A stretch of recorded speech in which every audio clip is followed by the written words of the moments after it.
बेटी तिहन काढ़े के करजवा हो।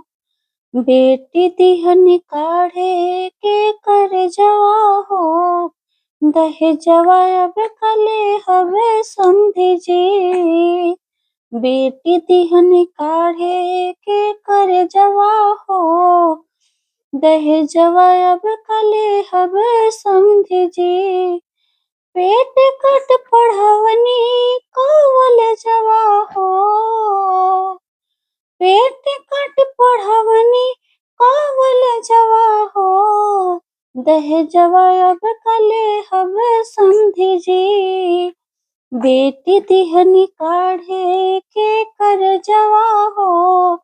दहेजवा अब कले हवे समधी जी। बेटी तिहनी काढ़े के करजवा हो। दहेजवा अब कले हवे समधी जी। पोसल पिजड़ावा के उड़वनी चिड़ैया। अब जाने मांगे कुछहू पड़तानी पैया। पोसल पिजड़ावा के उड़वनी चिड़ैया। अब जाने मांगे कुछहू पड़तानी पैया। पंखा कूलर टीवी गोदरेजवा हो। पंखा कूलर टीवी गोदरेजवा हो। दहेजवा अब कले हवे समधी जी। बेटी तिहन काढ़े के करजवा हो।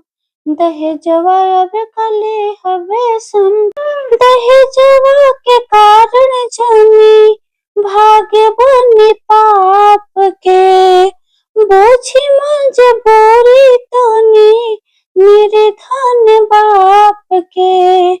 दहेजवा के कारण जानी भाग्य बनी पाप के।